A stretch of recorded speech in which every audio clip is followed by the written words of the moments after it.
Et oui, c'est le générique de votre émission du mardi soir en direct Enfants d'Abraham avec cette musique judéo-espagnole. Bonsoir et bienvenue sur Radio J pour notre émission Enfants d'Abraham, le débat en direct sans tabou, sans crainte, mais dans la courtoisie, la bienveillance qui sied à des enfants d'Abraham, d'origine, de cœur ou de pensée. C'est le mardi soir 94.8 FM par Île-de-France et RadioJ.fr bien sûr sur le monde entier. Vous pouvez vous exprimer sur le compte Twitter de Radio J sur la question fil bleu de notre débat ce soir, ce 27 avril. La lutte contre l'antisémitisme, et oui, est-elle le premier rempart des valeurs de la République ? Nous entendons encore les échos de la colère et de l'émotion d'un crime antisémite impuni, d'une justice qui n'a pas été rendue à une famille, une femme française, juive, médecin, directrice de crèche, pieuse, magnifique, assassinée au nom d'Allah. Mais nous entendons aussi les échos d'une mobilisation citoyenne. Justice pour Sarah, ce dimanche 25 avril, dans plusieurs villes de France qui résonnent encore et sont peut-être le signe que le combat contre l'antisémitisme ne serait pas vain et pas abandonné à la seule solitude des Juifs de France. Mais cette lutte nécessaire dans notre France de 2020 est-elle perçue de la même manière par ceux qui sont censés incarner, défendre les valeurs de la République française ? Cette cause nationale, comme l'avait décrété en 2016 le gouvernement Valls, n'est-elle finalement pas trop judéo-centrée, ou au contraire, comme avait dit Sartre, tant qu'un juif ne sera pas en sécurité sur le territoire français, la République ne sera pas entière. En quoi cette lutte serait donc telle première pour la France, qui vit encore sous la terreur islamiste avec ce dernier égorgement à Rambouillet d'une Française, non juive celle-là, fonctionnaire de police, Stéphanie, par un Tunisien islamisé, un assassinat qui relance du côté même de la droite républicaine dans le débat public la question du lien entre une immigration incontrôlée et le terrorisme. Un énième assassinat à tonalité islamiste qui a indéniablement un lien avec la mort de Sarah Halimi. Et c'est le grand écrivain algérien qui fait ce lien à l'occasion d'un message au rassemblement du Trocadéro dimanche. L'occasion, dit-il, de ne plus jamais être dans le rôle de victime qui subit, qui se plaint, qui va fouiller dans le Coran pour trouver des arguments aux islamistes. Agir de la sorte, c'est reconnaître à ces assassins le statut de soldat d'Allah. C'est en appeler à leur clémence. L'affaire Sarah Halimi, dit encore Boualem Sansal, nous met aujourd'hui devant l'obligation morale de leur refuser ce statut et de nous poser en vainqueurs et refuser toute discussion sur les lois et les valeurs. Affirmons à cette occasion solennelle que l'islamisme ne passera pas en France, écrit Sansal. On ajoutera ce soir l'antisémitisme aussi, quels que soient ses oripeaux et ses ruses.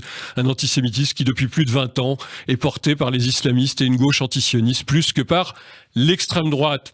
Enfants d'Abraham a pour vocation et ambition d'évoquer aussi les raisons d'espérer et de rêver de notre pays avec nos invités qui sont toujours des personnalités engagées, franches et directes. J'ai le plaisir d'accueillir tout de suite nos trois enfants d'Abraham. Bonsoir Céline Pina. Bonsoir. Merci d'être avec nous, très heureux de vous recevoir. Vous êtes une essayiste, une femme politique, une républicaine et laïque. Vous avez été longtemps au Parti Socialiste et vous créez en 2016 un mouvement qui s'appelle Vivre la République après les attentats de Charlie. Et dès votre premier livre, Silence coupable, vous devenez cette militante laïque redoutée qui dénonce les compromissions des élus de l'islamisme. Vous êtes menacé pour cela comme d'autres et vous revenez avec un livre qui s'appelle C'est biens essentiels aux éditions Bouquin. C'est votre dernier essai dans lequel vous critiquez, alors c'est autre chose, cette histoire de biens essentiels imposés par l'État. Alors c'est la culture, c'est ça que vous Oui, regrettez ? en fait, ce que j'explique, c'est que finalement, nos vrais biens essentiels, c'est pas... Bien sûr, il faut protéger l'animal humain. Si on ne donne pas à manger à un être humain, s'il a le ventre vide, il a du mal à penser. Mais que les vrais biens essentiels, ce sont les biens pour lesquels on est prêt à mettre sa vie en jeu, et ce sont souvent des biens culturels et des biens démocratiques. C'était Churchill qui le dit d'une façon assez amusante. On est pendant... Alors, la citation est probablement apocryphe. On est pendant la guerre mondiale et on lui dit le budget de la culture, là, il est quand même un peu élevé, faudrait couper là-dedans. Et lui répond en disant, mais enfin, pourquoi nous battons-nous si ce n'est pour la culture ? C'est un petit peu ça que j'ai essayé de faire vivre dans mon livre. Dans votre livre passionnant. Bonsoir Alexandre Devecchio. Bonsoir. Merci d'être là. Vous êtes journaliste, essayiste. Votre livre d'ailleurs, le premier, Les Nouveaux Enfants du siècle. C'est pas les enfants d'Abraham, mais les Nouveaux Enfants du siècle. Votre premier, au Figaro Vox, où vous travaillez, vous interrogez les grands penseurs de notre temps. Vous faites partie de cette nouvelle génération de journalistes talentueux qui n'est pas de gauche. Ça arrive. Et ça existe. Et ce soir, je vous rappellerai dans la présentation quelque chose d'important ici sur Radio J. Vous avez été parmi les premiers à réagir avec Radio J au silence qui entourait l'affaire Halimi. Rappelez-nous de quelle manière ? C'était en 2017. Il faut resituer cette affaire dans son contexte parce qu'on a un peu oublié. Elle s'est déroulée juste avant le premier tour de la présidentielle. Et à l'époque, il n'y avait rien. Pas une ligne dans les journaux, à part quelques journaux communautaires. Des associations communautaires qui tweetaient que c'était une fake news. Des journalistes comme Claude Askovic qui expliquaient que c'était une vieille dame qui était tombée par la fenêtre. Donc on voulait effectivement faire quelque chose et on avait mobilisé à l'époque 17 intellectuels. Il y avait Alain Finkielkraut, Elisabeth Badinter, Marcel Gaucher. C'est possible qu'il y avait Céline Pina, d'ailleurs. Ou Georges Et ça avait donné effectivement un écho à cette affaire. Là, on avait pu en parler. Et puis, au préalable à cette tribune qu'on avait rédigée, on avait mené l'enquête. Moi, on en reparlera, mais j'avais eu accès aux procès-verbaux, etc. Donc, c'est un dossier que je connais très bien. Voilà, et on va en parler bien évidemment ce soir. Bonsoir, bienvenue Pierre-Yves Bournazel, député de La République, ex Les Républicains, que vous avez quitté pour lancer Agir. Vous vous ralliez au président Macron en 2017, élu municipal du 18e, ça c'est important, on y reviendra. Vous avez déjà travaillé sur ces questions de l'antisémitisme, évidemment. Et en bon macroniste, vous dites, en un mot, qu'il y a aujourd'hui un danger populiste pour 2022 ? Pas que pour 2022, malheureusement. Eh bien, on va rentrer dans le vif du sujet ce soir sur Enfants d'Abraham, avec bien sûr toujours cette vieille histoire qui est celle de l'antisémitisme. La lutte contre l'antisémitisme, est-ce que c'est une priorité en France ? Alors, il y a eu de très belles manifestations pacifiques, beaucoup de tristesse, absence de certains. Est-ce qu'il s'est passé quand même quelque chose, selon vous, Céline Pina, ce dimanche 25 avril, une sorte de sursaut ? Oui, pour moi, il s'est passé quelque chose parce que ce qu'on évoquait un petit peu avant l'émission, c'est que je me suis souvent trouvée dans des manifestations où on était vraiment très, très peu nombreux. Où en fait, quand on arrivait à l'endroit où on devait se réunir, c'était pas la force que l'on sentait, c'était la solitude et l'abandon. Et pour être honnête, quand j'ai vu cet appel à la manifestation, j'ai eu cette crainte-là. Je me suis dit, il y a un certain nombre de personnes qui sont complètement bouleversées. Si en plus, là où elles attendent de la solidarité, elles arrivent et que la place se retrouve déserte, et c'était une grande crainte pour moi. Et quand j'ai vu, parce que je vis en province, donc en fait j'ai suivi tout ça par l'intermédiaire des gens que je connais qui postaient des choses sur les réseaux sociaux. Et quand j'ai vu petit à petit cette place se remplir de monde, mais j'avais vraiment les larmes aux yeux. Et je pense que c'était très important et extrêmement important parce que moi, ce que j'ai vécu dans les banlieues où j'ai été, ça a été une histoire qui n'est malheureusement pas terminée, mais moi j'ai vu, et c'est renseigné aujourd'hui, les enfants juifs qu'on ne peut pas accueillir à l'école de la République parce que ça les met en danger. On a vu dans certains, notamment dans le Nord et dans certaines banlieues parisiennes, ce qu'on a appelé l'alien interne, c'est-à-dire des populations massives, des juifs qui sont obligés de quitter les endroits où elles vivaient parce que la cohabitation se passe très très mal. Donc elles sont chassées et elles vont un petit peu plus loin. Et malheureusement, cette histoire-là, elle ne s'est pas arrêtée. Les Juifs ne sont pas retournés à l'école publique.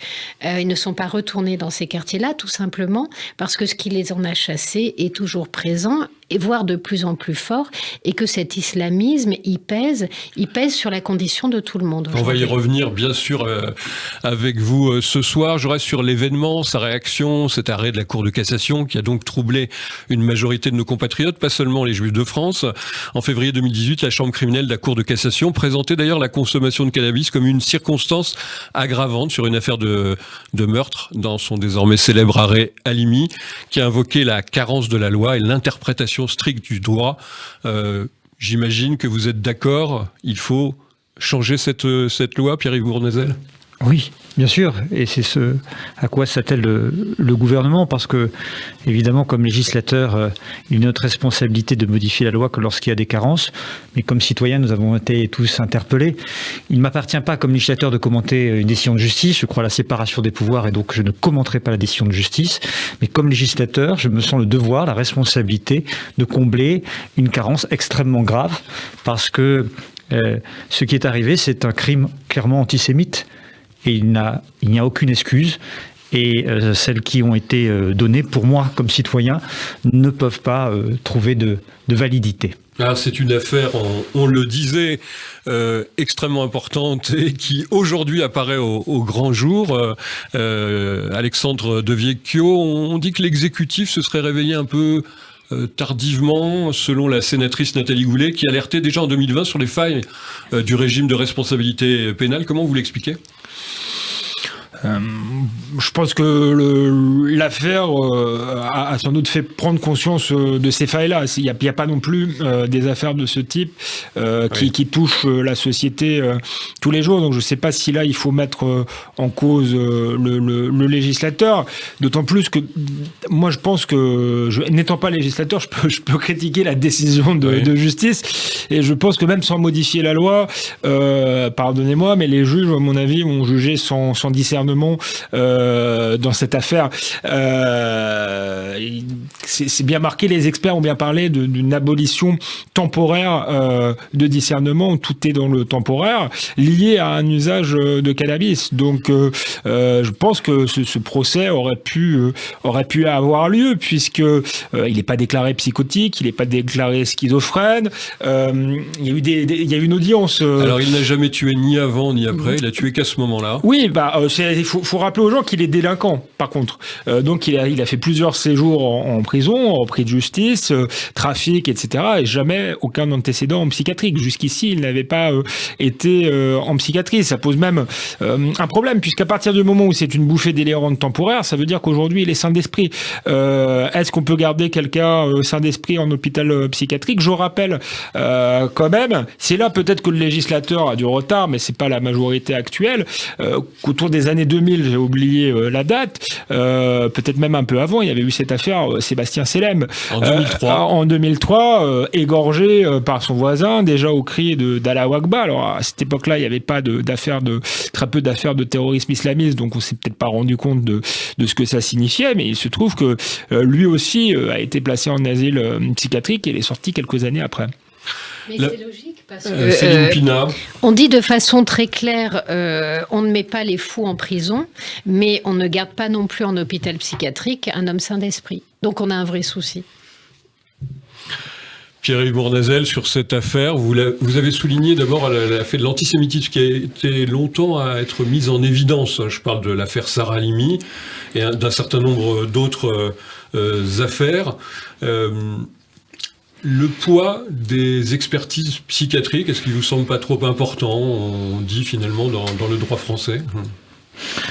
Non, l'expertise psychiatrique, elle est importante pour comprendre les choses, mais personne ne m'enlèvera de l'esprit qu'il y a un fondement antisémite dans l'acte. Et donc à partir, il a été reconnu, et donc à partir du moment où il y a cet acte antisémite, on ne peut pas le laisser passer.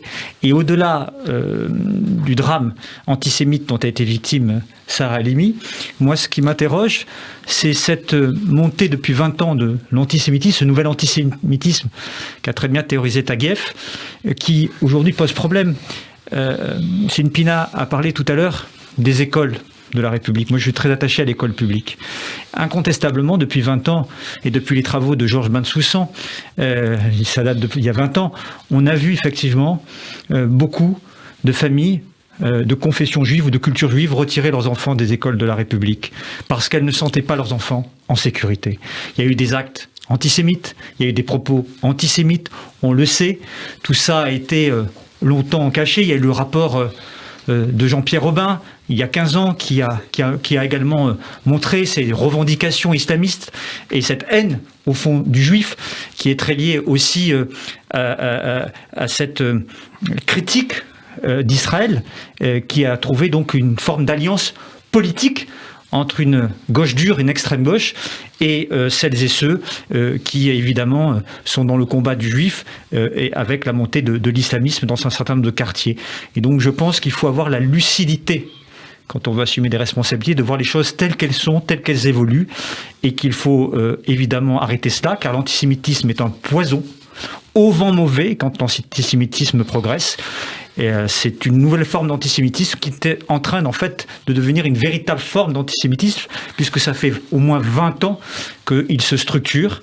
Les actes antisémites sont proportionnellement importants, extrêmement graves, parce que par rapport à la population de culture ou de confession juive, les chiffres sont quand même très parlants.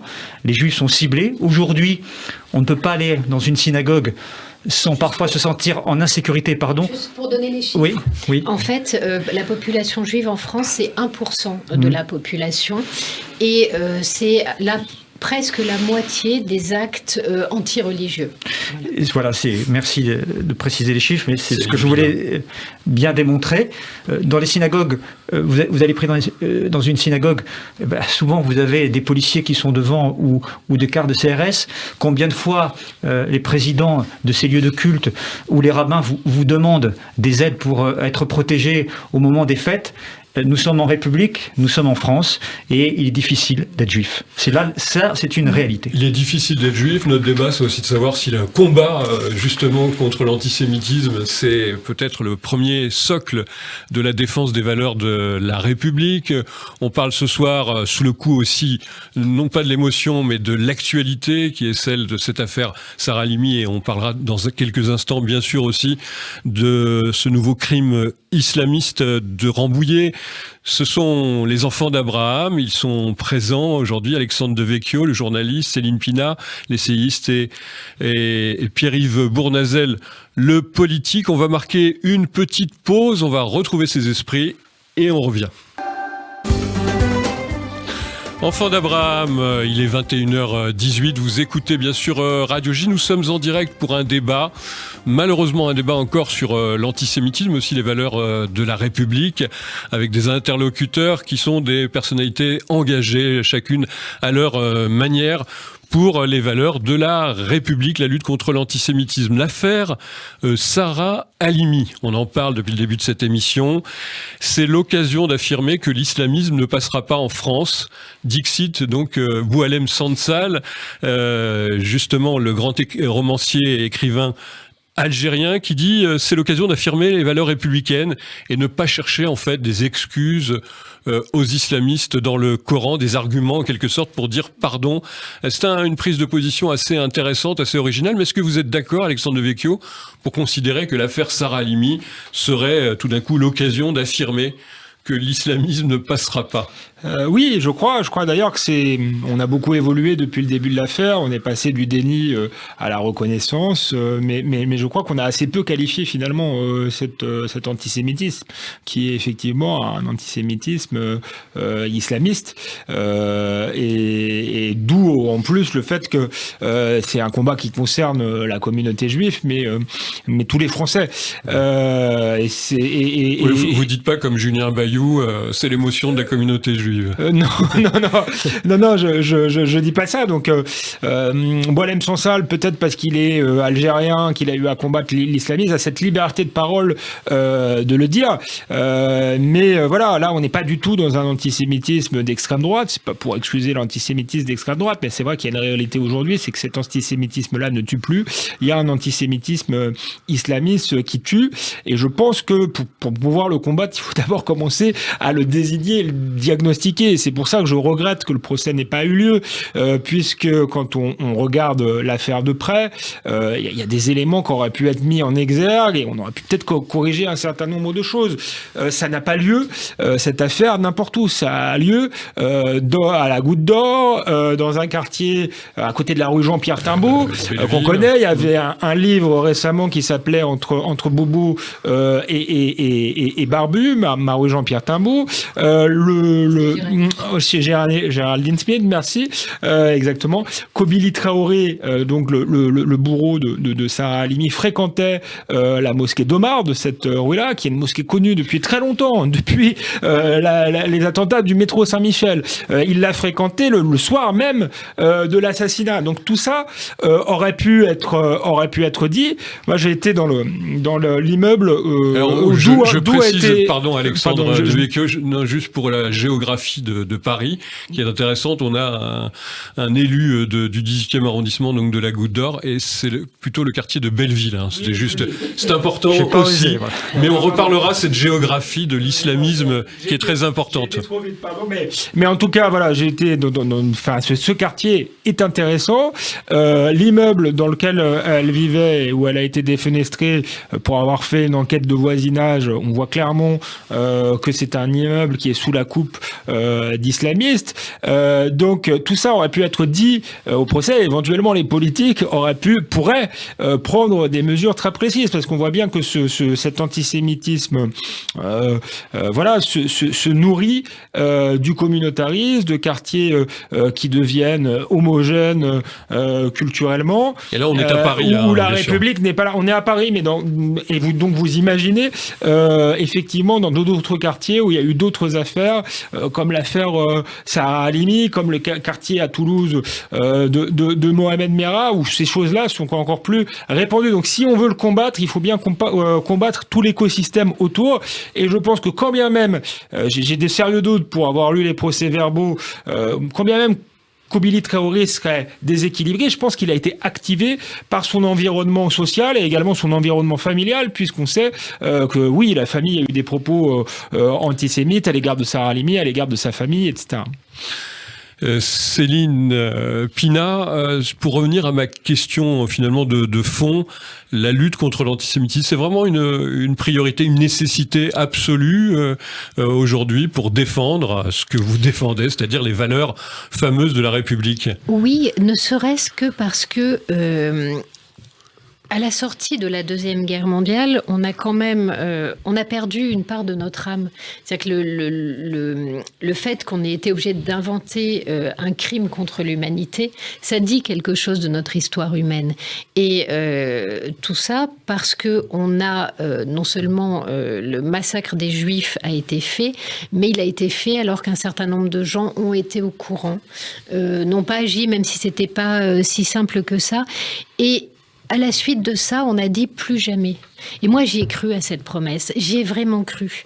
Et quand j'ai commencé à voir qu'en fait, cette promesse, elle n'existait pas, et que ceux qui avaient été en première ligne de la barbarie se retrouvaient à nouveau en première ligne, j'ai estimé que moi, personnellement, j'avais failli. Parce que j'ai passé 25 ans dans un parti politique. Si c'est pour que mon pays aille plus mal, le Parti socialiste. Voilà, au moment où j'en sors, qu'au moment où j'y entre, j'estime que j'ai ma part. Donc j'ai vraiment très mal vécu ça, mais je l'ai très mal vécu parce que pour moi, si on laisse si même le crime contre l'humanité n'est pas capable de nous apprendre quelque chose, n'est pas capable de nous arrêter alors que nous vivons comme civilisés, alors où va-t-on ? Donc pour moi, c'est vraiment une question qui est existentielle. Et ensuite, sinon, vous avez ce très très beau texte d'un pasteur, je ne sais pas pourquoi c'est Martin Buber qui me revient, et je suis à peu près sûre que c'est pas lui. Non. Il doit s'appeler Martin Niemeyer peut-être, ou... Niemeyer. Voilà. Et qui dit oh, ils sont venus chercher mon voisin, mais c'était pas moi... parce qu'il était noir, mais c'était pas moi, je m'en moque. Ils sont venus chercher mon deuxième voisin parce qu'il était... Et puis à la fin, il termine en disant, et puis là, c'est à ma porte qu'on frappe. Donc voilà, l'inhumanité, elle n'épargne personne, et y compris quand vous lisez, par exemple, des textes écrits par Hitler, vous voyez qu'à un moment donné, il explique et il dit, alors bien entendu, je ne vous raconterai pas ce qu'il dit sur les Juifs, mais il va en arriver à dire, oui, puis les Allemands, en fait, ils ne sont pas assez déterminés, en fait, ils ne sont pas assez nazis, en fait, ce n'est pas assez la race des seigneurs. Donc, on va aussi, à terme, quand on aura réglé le problème des Juifs, puis le problème... on va aller épurer la race allemande, parce que sincèrement, on va pas rester avec des mous du bulbe comme ça. Donc, il y a, en fait, dans des gens qui sont dans une hystérie de la pureté, en fait, ils sont souvent dans une hystérie du massacre. Il n'y a rien qui arrête le massacre parce qu'il y a toujours plus pur et de la limite est toujours repoussée. Donc, c'est effrayant l'antisémitisme devrait tous nous terroriser. Et Julien Bayou, dans le tweet qu'il fait, pour moi, il commet pas simplement une erreur, c'est une faute, et c'est une faute impardonnable en politique. Une nation ne se vend pas à la découpe. Une nation, c'est pas un patchwork de communautés, ce sont des gens qui adhèrent ensemble à une certaine idée de l'intérêt général et de l'avenir de leur pays.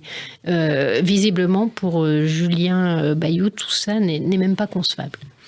Pierre-Yves Bournazel, pour rester sur cette question que j'ai posée d'emblée dans ce débat, de savoir si finalement c'était la priorité de lutter contre l'antisémitisme.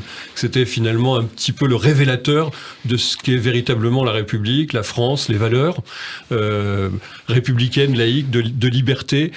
Ou est-ce exagéré de dire que ce serait le combat essentiel de notre temps ?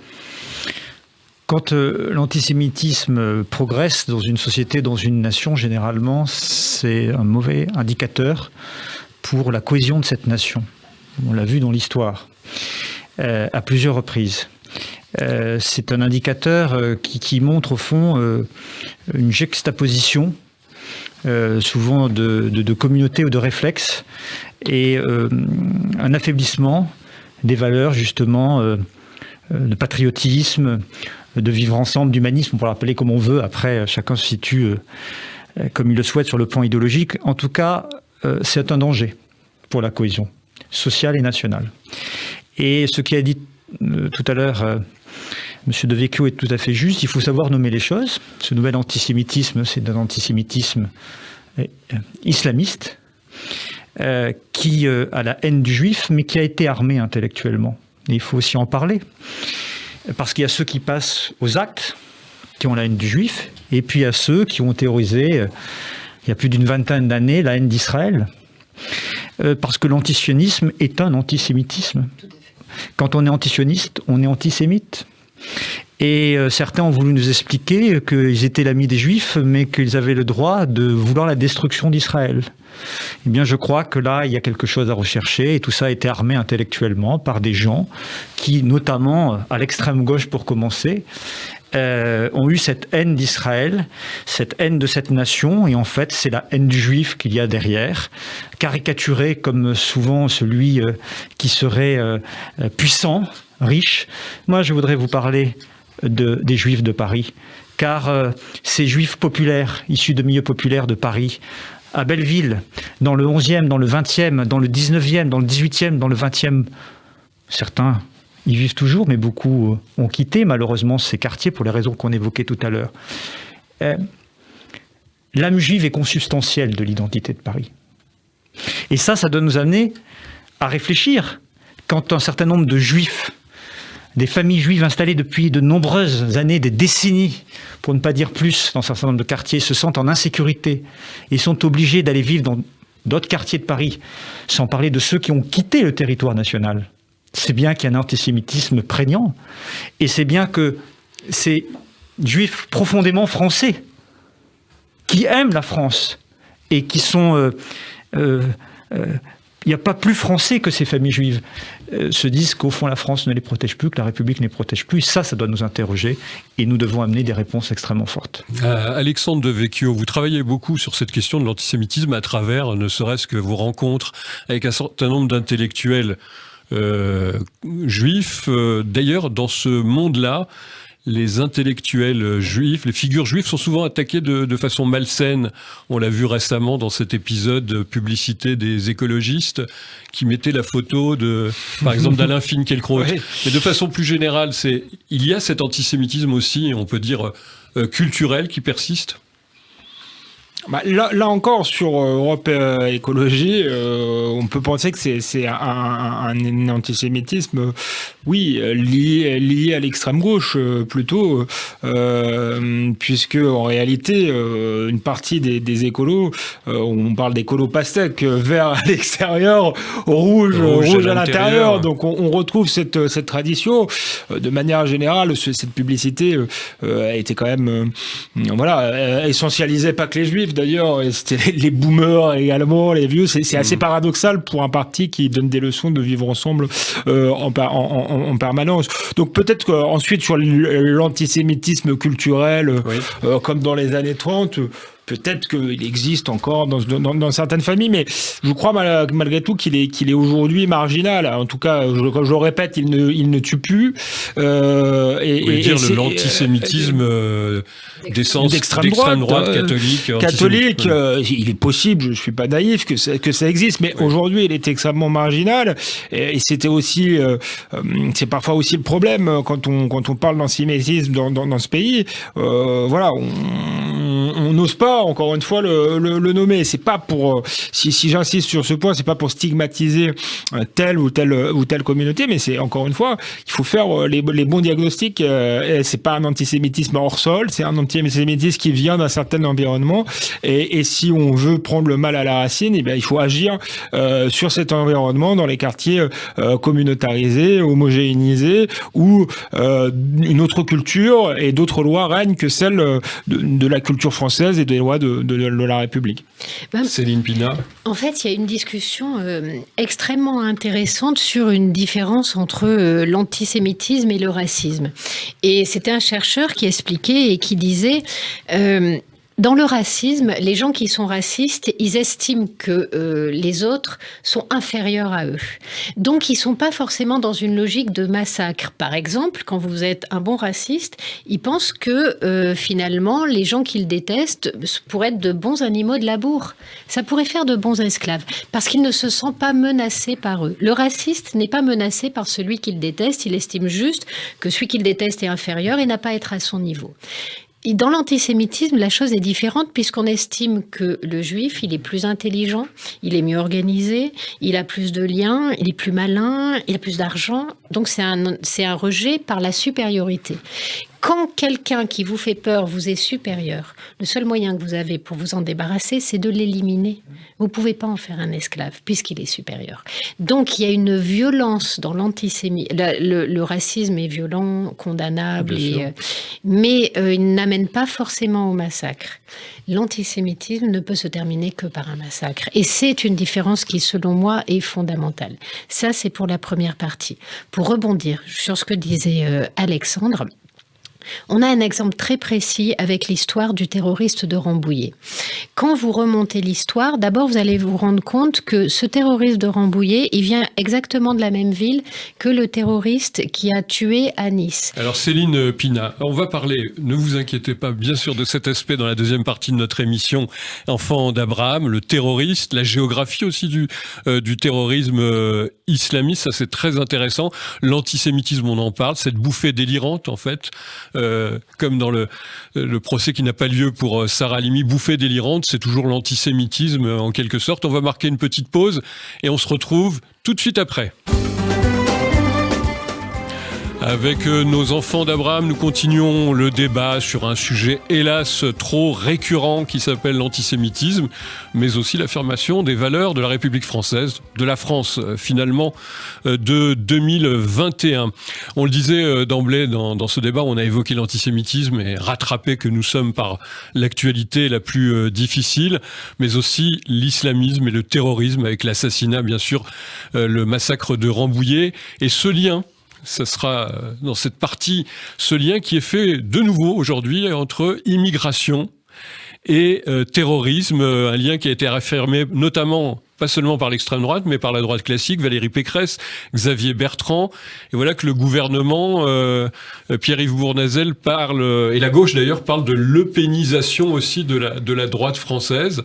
Est-ce que c'est juste? Est-ce qu'on ne peut pas faire ce lien aujourd'hui entre immigration et terrorisme? On ne peut pas faire de raccourci. Que les personnes qui ont été coupables d'actes de terrorisme récemment soient des immigrés, parfois clandestins, au début de leur parcours, c'est une réalité. Mais affirmer, par exemple, que tous les terroristes islamistes sont des immigrés, c'est faux, puisque... Personne ne le fait.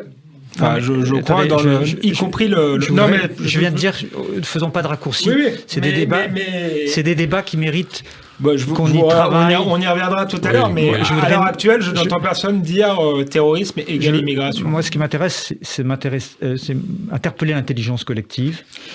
Je pense qu'on ne fait pas de la politique à coups d'yaka et de faucon. Je vois bien que le pays est en proie de nombreuses fractures et divisions.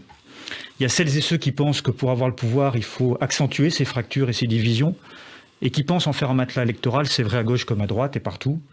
Et moi, je fais partie de ceux qui pensent qu'il faut essayer de comprendre la complexité des sujets et amener des réponses qui permettent de rassembler les Français sur une vision d'avenir pour le pays et d'avoir le sens de l'intérêt général.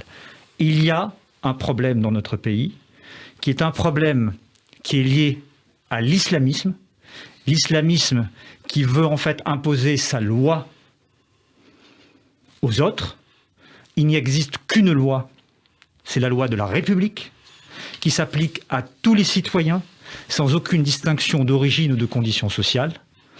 S'il y a un problème d'islamisme, il faut le régler, il faut le traiter. Il faut le traiter. Il y a des sujets d'immigration qui sont des sujets dont il faut débattre, mais liés de manière totale, globale, terrorisme et immigration ne permet pas de voir lucidement la réalité des choses. Alexandre de Vecchio. Avant d'être interrompu, je disais que par exemple, les attentats de 2015, c'était des islamistes français. Oui. Et bien français, et bien intégrés malheureusement par l'école de la République, etc. Et donc il y a eu un échec dont il faut avoir la lucidité de voir aussi qu'il n'est pas lié à la question de l'immigration, mais qui est lié en fait à l'islamisme et au délaissement de la République dans un certain nombre de quartiers où certains ont conquis ces quartiers et entendent imposer leurs lois, et ça, ce n'est pas acceptable. Alexandre de Vecchio. Je le répète, je pense que personne ne dit qu'un immigré est par essence un terroriste. Ni personne ne dit qu'un musulman est par essence un islamiste. Ensuite, j'ai un point de désaccord avec vous. Quand vous dites les terroristes de 2015 étaient des Français intégrés. Ils étaient des Français sur leur carte d'identité, mais ils étaient visiblement pas intégrés au point qu'ils ont fait la guerre à leur propre pays. Et il est vrai qu'on a fait le compte, statistiquement, sur les 42 terroristes qu'il y a eu depuis 2015, 4 seulement ne sont pas soit immigrés, soit d'origine immigrée. Donc c'est bien là qu'il y a un problème d'intégration. Et à mon avis, ce problème d'intégration, il est en partie lié, en très grande partie lié, à un problème de maîtrise des flux migratoires, puisqu'il est beaucoup plus difficile d'intégrer quelqu'un quand il arrive effectivement sur un territoire homogène où du coup la culture française n'a pas le droit de citer et où finalement ils sont dans un microcosme culturel qui est autre et où les islamistes vont pouvoir effectivement construire un terreau fertile et un terreau séparatiste. Donc il y a un problème d'immigration mal contrôlé. Il y a un problème d'immigration. Là on revient. Il y a une semaine, Emmanuel Macron était en visite en banlieue, je ne sais plus exactement dans quelle banlieue. Il y a une dame voilée qui l'a à Montpellier, une dame voilée qui l'a interpellé. Il est resté quoi d'ailleurs en disant il n'y a pas de mixité. Le problème, c'est quand on a une immigration qui n'est pas maîtrisée, eh bien effectivement il n'y a pas de mixité. Et quand il n'y a pas de mixité, il n'y a pas d'intégration possible.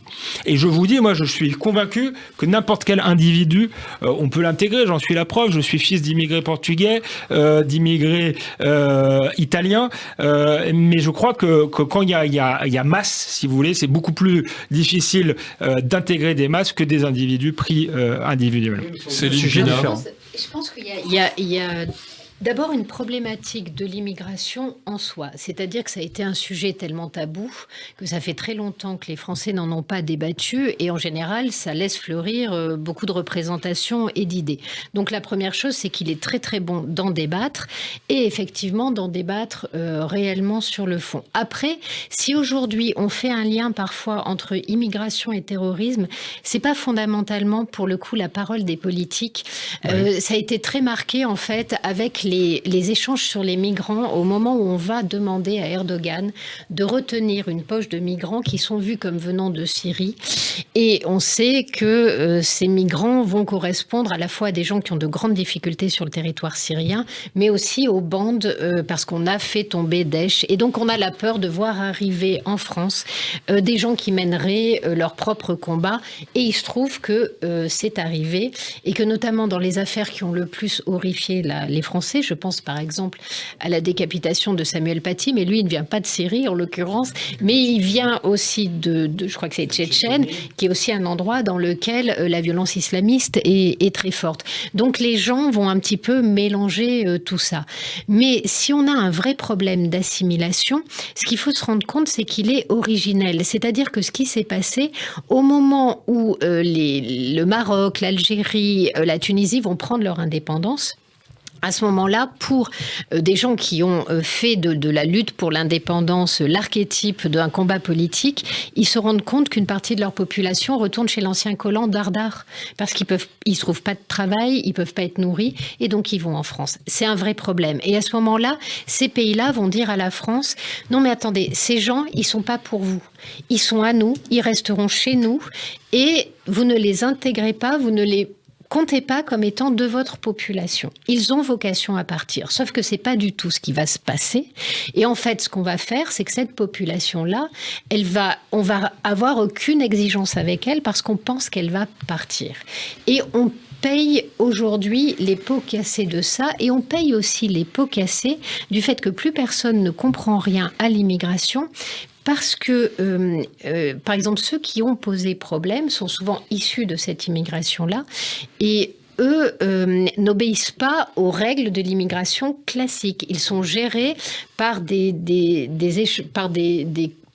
comment on appelle ça, des traités bilatéraux. Et on a un vrai souci aujourd'hui avec une partie de notre immigration qui est liée à des choix historiques qui ont fait qu'en fait, on n'a pas du tout travaillé ni à l'assimilation ni à l'intégration de ces populations à la demande de leur propre pays d'origine. Et on est en train de le payer extrêmement cher. Pierre-Yves Bournazel, je parlais du 18e arrondissement de Paris, vous le disiez aussi, c'est à la fois des communautés, par exemple juives, qui sont parties, mais aussi beaucoup de communautés d'origine immigrée, très islamisées. Ça dépend. C'est pour ça qu'il faut faire attention au sujet. Le problème, je le dis, c'est l'islamisme. C'est-à-dire celles et ceux qui contestent le fait qu'il y ait des lois de la République qui s'appliquent à eux et qui veulent imposer leurs propres lois. Et là, il faut être intraitable, que ce soit en matière de sécurité, de remontée des filières, de sanctions, de tout ce que vous voulez, de justice, d'expulsion. Je vais finir juste mon analyse à chaque fois, je vous laisse exprimer la vôtre. Il faut laisser découler la pensée. Elle n'est pas simple, parce qu'il faut que chacun comprenne la position des uns et des autres. S'il y a des gens qui sont immigrés ou d'origine immigrée, qui sont terroristes, devenus terroristes, ou qui sont des islamistes, c'est une réalité. Personne ne peut le nier. Et c'est ça qu'il faut combattre. Mais il y a aussi des hommes et des femmes qui sont d'origine immigrée, et pour parler très franchement, qui sont issus du monde arabo-musulman, qui sont très bien intégrés et qu'il ne faut évidemment pas confondre. C'est pour ça qu'il ne faut jamais simplifier les débats. Ensuite, ce que je voulais dire, c'est qu'on a évoqué l'immigration. L'immigration, c'est une vraie question. Et pour lutter contre l'islamisme, il faut voir quelle immigration on veut. Et comment on fonctionne avec l'immigration. Pour moi, on peut accueillir en France, c'est la tradition de la France. Nous avons une tradition d'accueil. Nous sommes la patrie des droits de l'homme. Mais nous devons faire adhérer celles et ceux qui viennent en France à notre histoire, l'assimilation, à notre patrimoine. Enfin, adhérer. Je préfère même le mot adhérer parce que chacun a son parcours, chacun a son histoire. Mais chacun, si on vient s'installer sur le territoire national, c'est qu'on doit adhérer à une histoire, à un patrimoine, à une culture, à des principes, à des valeurs. Et c'est ce à quoi nous devons travailler. Et c'est ainsi aussi qu'on va lutter contre l'islamisme. Car les terroristes par exemple, de 2015. Je pense au Kouachi, par exemple. Ils sont passés partout, par l'école de la République, dans les quartiers, ils ont bénéficié des logements, etc. Ils venaient pas d'arriver, c'était pas des clandestins. Ils ont été radicalisés très vite. Car souvent, c'est pas ceux qui sont les plus pieux, les plus croyants depuis longtemps et qui ont cette culture qui se radicalisent. Ceux qui se radicalisent, c'est souvent parce qu'il y a un projet politique derrière. Et il faut donc bien avoir cette lucidité de voir que c'est contre ce projet politique de l'islamisme qu'il faut clairement lutter. Alexandre Devecchio. Il faut faire les deux, si vous voulez.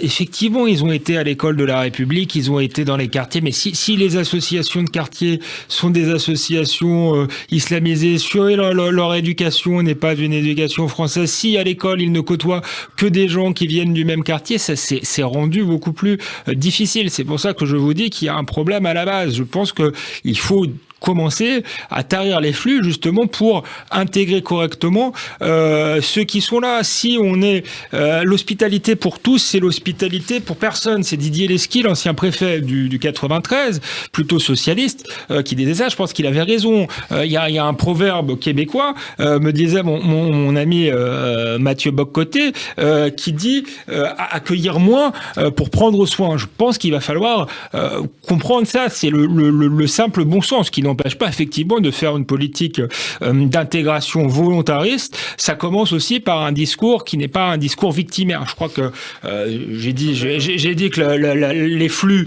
ça créait, ça favorisait le communautarisme. Il y a aussi quelque chose qui favorise le communautarisme, c'est d'expliquer aux gens qu'on a la gentillesse d'accueillir, qui vont aller justement à l'école française, qui vont parfois bénéficier des aides sociales, de leur expliquer qu'ils sont victimes d'un État raciste et policier. C'est complètement aberrant. Le problème, c'est que dans une situation sociale qui est effectivement difficile, plus difficile qu'avant, je parlais des Portugais, des Italiens, c'est vrai qu'ils sont arrivés dans un contexte de plein d'emploi où il y avait une industrie. Donc, dans un contexte qui est difficile, si on leur explique qu'ils sont victimes, ils vont finir par le croire et ils vont finir par haïr ceux qui les accueillent. Et c'est ce qui se passe. Ils nous haïssent. Et donc, pour qu'ils cessent de nous haïr, il faut vraiment changer de discours et retrouver un peu de fierté. Là, je suis d'accord. Sur le discours victimaire, je suis parfaitement en ligne avec vous. Effectivement, si on veut faire adhérer à notre culture, à nos principes, les nouveaux arrivants, il ne faut pas que tout de suite on les considère comme des victimes. La France est un beau et grand pays,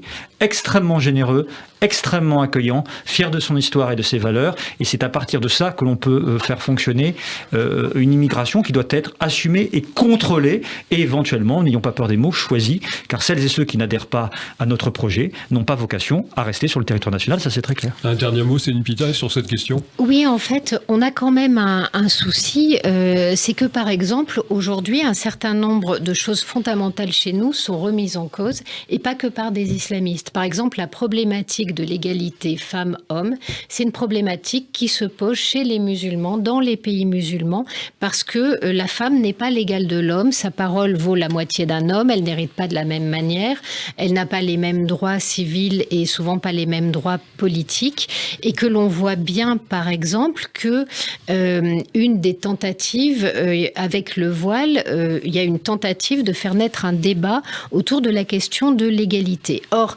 qui s'en prend à notre égalité, s'en prend à notre contrat social. Et c'est là-dessus qu'en fait les islamistes jouent énormément, c'est-à-dire qu'ils s'appuient sur le fait qu'on n'ait posé aucune exigence pour dire finalement, puisque ça c'est accepté, puisqu'on peut remettre en cause l'égalité femmes-hommes, etc., même de façon symbolique, etc., pourquoi ne pas pousser le bouchon un petit peu plus loin? Donc un des problèmes aussi, c'est le fait qu'on n'arrête pas. Et on a l'illustration de ce que racontait un petit peu, de ce qu'on a tous raconté, toujours avec cette histoire de terroristes. Quand vous voyez que le dernier terroriste qu'on a eu, il a deux sortes de références. Les références islamistes et les références victimaires avec Jean-Luc Mélenchon, le directeur de Mediapart, etc. Enfin, il a le dernier terroriste avait ses références dans son téléphone. Il a un petit panthéon personnel et c'est toujours dans le sens de la victimisation parce que à ce moment-là, il n'est plus un meurtrier, c'est plus un salaud. Si le discours de victimisation lui permet permet de se présenter comme un justicier, puisqu'il va tuer des gens qui oppriment son peuple, donc il donne un sens eschatologique à son geste. On parle de la France de 2021. Comment ne pas évoquer ce débat en ce moment, on va le dire en un mot, parce qu'on a encore notre question qui concerne le fond du débat, de l'esprit. Cette tribune d'anciens militaires contre, je cite, le délitement de la France, qui est en train d'enflammer le débat politique en France. Une vingtaine de hauts gradés qui évoquent un risque de guerre civile, dénonçant l'islamisme, l'antiracisme dévoyé. Une ministre, Françoise Parly, qui parle de putschisme. Marine Le Pen qui veut que ces retraités la rejoignent. Est-ce que ça, pour revenir à notre sujet, c'est un poupouche ou est-ce c'est vraiment contre les valeurs de la République? C'est dangereux ce qu'ils ont dit, ces militaires. Alexandre Devecchio, mais vous voyez bien qui aimez l'histoire. Je souffle dans mon micro parce qu'on est, vous voyez bien les enjeux qu'on a soulevés, la difficulté des questions auxquelles on a à faire face, des questions qui sont, on a parlé de Sarah Halimi, on a parlé de Rambouillet, ça s'est réglé dans le sang. Et là, on parle d'une tribune à valeur actuelle, de généraux à la retraite. Je rappelle, c'est des citoyens, ils sont à la retraite, ils peuvent s'exprimer, qui font un diagnostic. Moi, j'ai pas vu de putsch, j'ai pas vu d'appel à la violence. Ils font exactement le même diagnostic, pardonnez-moi, que celui qu'a fait Manuel Valls, par exemple, quand il a dit on est en guerre contre l'islamisme, qu'a fait Gérard Collomb quand il a dit nous vivions côte à côte, demain nous vivrons face à face, qu'a fait François Hollande quand il a dit qu'on allait vers une société de la partition. Donc je trouve que c'est un texte fait avec de gros sabots, pas très subtil, mais c'est en aucun cas un putsch et c'est en aucun cas un danger pour la République. Ne fantasmons pas, parce qu'on n'arrive pas à faire face à une menace réelle, ne fantasmons pas des menaces imaginaires. C'est votre sentiment, Pierre-Yves Bournazel? Alors, pour apporter un peu de contradiction, je dirais que moi, je suis toujours favorable à bien séparer le civil du militaire. Je trouve que c'est très important dans une démocratie, dans une république apaisée, tout de même. Ensuite, je pense qu'il ne faut pas donner plus d'importance que ça à un point de vue qui mérite d'exister et qui a le droit d'exister. Ce que je crois, c'est qu'aujourd'hui, on sent bien qu'on est dans un virage. Et on ne sait pas si on va prendre la sortie de route ou si on va rester sur la route. Et pour moi, la route, la seule boussole, c'est celle de la République, de ses principes, de laïcité, de liberté, d'égalité, de fraternité. Et je vois sous mes yeux se déconstruire ces fondamentaux. Ouais, et je pense qu'il faut que celles et ceux qui viennent de la gauche ou de la droite, mais qui ont une certaine conception de cet idéal républicain et profondément français, s'unissent face à celles et ceux qui tentent d'exploiter les fractures françaises qui sont multiples, qui sont communautaires, qui sont sociales, qui sont économiques. Et ce chemin me paraît extrêmement délicat et je pense que nous allons être nombreux à devoir nous retrousser les manches. On revient sur le fond de notre émission, c'était ces valeurs de la République qui sont défendues notamment par la lutte contre l'antisémitisme en France. Notre question fil bleu, vous y répondez sur Twitter. C'est une émission, vous le savez, Enfants d'Abraham, dont la religion, si j'ose dire, et le dialogue et l'espérance, c'est vrai. Donnez-nous peut-être quelques raisons d'espérer, vous, dans vos différents domaines d'expertise, une bonne nouvelle. Et je vais poser en même temps ma dernière question, qu'est-ce que c'est qu'être un enfant d'Abraham pour vous? Est-ce qu'il faut être aujourd'hui un enfant d'Abraham, pas seulement un enfant de la République? Alors on va peut-être donner la parole à Céline Pina, qui est très intéressée par ce sujet. Oui, en fait, il a fait naître une tempête existentielle dans ma tête, parce que Abraham est le personnage qui fait que j'ai rejeté la religion. Pourtant, on m'avait raconté des tas de contes, le petit poussé, c'est atroce, des parents qui abandonnent leurs enfants, mais alors, là, c'était le sacrifice, c'est ça? Voilà, mais là, pour moi, comme on dit dans la tradition chrétienne. J'étais enfant. Pour moi, la religion, c'était sérieux. C'était comme ça qu'il fallait vivre. Et quand je vois un père qui, pour se soumettre à son Dieu, est prêt à tuer son enfant, le rejet a été immédiat, il a été tripal. C'est pas passé par la tête, c'est passé par le ventre. Il a été tripal, il a été immédiat, il a été absolu, et ça a été une rupture complète avec toute idée de foi. Mais ça n'a pas été une rupture avec les textes sacrés, parce que je continue à les lire, à les relire, à lire les gens qui en font les exégètes, etc. Et j'ai peut-être une réponse à apporter à ce rejet, à cette violence, c'est en lisant Delphine Orwiller, parce que Delphine Orwiller, elle va prendre l'histoire d'une autre manière. Elle va dire, mais en fait, cette histoire, elle raconte comment on abandonne le sacrifice humain Oui. Et comment on arrête le sacrifice du bouc émissaire pour souder la communauté autour de la mort d'un homme. Et c'est Abraham, ça. Et c'est Abraham. Et donc, elle me dit quelque part que ma lecture est fausse. Mais ce qui est curieux, c'est qu'on ne se remet jamais de son enfance. Et malheureusement, la chose qui arrive en premier, c'est la chose du ventre. Et donc, c'est le rejet. Et j'ai eu beau travailler intellectuellement, j'y arrive toujours pas. Enfant d'Abraham, on pourrait évidemment lancer ce débat théologique, mais on n'a pas le temps ce soir. Mais j'ai envie quand même de poser la question à un enfant aussi, Alexandre Devecchio de la banlieue, un enfant de la République. Mais Abraham, c'est aussi important, c'est-à-dire cette dimension aussi je pense que se rattacher à ce père des nations. Je pense que moi je suis républicain, laïque, mais je m'inscris aussi dans une civilisation judéo-chrétienne et les deux ne sont pas à opposer, ils sont même liés. Et je pense que d'ailleurs pour intégrer, il faut pour opposer un pacte politique, il faut adhérer à des valeurs, mais il faut aussi adhérer à une culture. D'ailleurs, pour intégrer, il faut parfois créer une histoire d'amour. Et je crois que c'est plus facile de créer une histoire d'amour en transmettant une culture, un art de vivre, que des valeurs abstraites auxquelles je suis tout de même très attaché. Pierre-Yves Bournazel, vous êtes aussi un enfant d'Abraham. Si je suis un enfant d'Abraham, je suis le fils de la multitude. Exactement. Et si je suis le fils de la multitude, ça veut dire que j'accepte tout ce parcours dont Alexandre Devecchio a parlé. Oui, je suis profondément français, profondément patriote. Je suis issu du Cantal et de la Corrèze. Je suis de Monté-la-Capitale, je suis parisien. J'ai différentes identités, mais au fond, ce qui nous rassemble, c'est les valeurs universelles. C'est des valeurs profondément françaises parce que profondément républicaines. J'en parlais tout à l'heure, la laïcité, la liberté, l'égalité, la fraternité. Ce sont des valeurs qu'on doit concrétiser dans les politiques publiques si on veut faire adhérer à un projet national, à un projet de société. Et c'est très lié aux Lumières. Et au fond, je pense que c'est très lié à la question que vous posez, aux Lumières. Les Lumières, c'est déjà le 18e, c'est Voltaire, c'est la tolérance, c'est accepter chez l'autre ce qu'on n'accepterait pas pour soi-même. Et ça serait bien que beaucoup en prennent de la graine. Merci pour ces réponses, Pierre-Yves Bournazel. Merci Alexandre Devecchio d'avoir été avec nous dans ce débat des enfants d'Abraham, rattrapé que nous sommes par l'actualité aussi la plus dure. Merci à Céline Pina, avec laquelle sans doute nous prolongerons dans une autre émission ce débat théologique qui va loin et pour lesquels évidemment la tradition, notamment juive, a beaucoup travaillé et scruté le texte. On va terminer en musique, hein. Il faut se détendre un peu. Pourquoi pas parler des chrétiens, des juifs et des musulmans qui font Noël à Jérusalem, cette fameuse chanson d'Enrico Macias.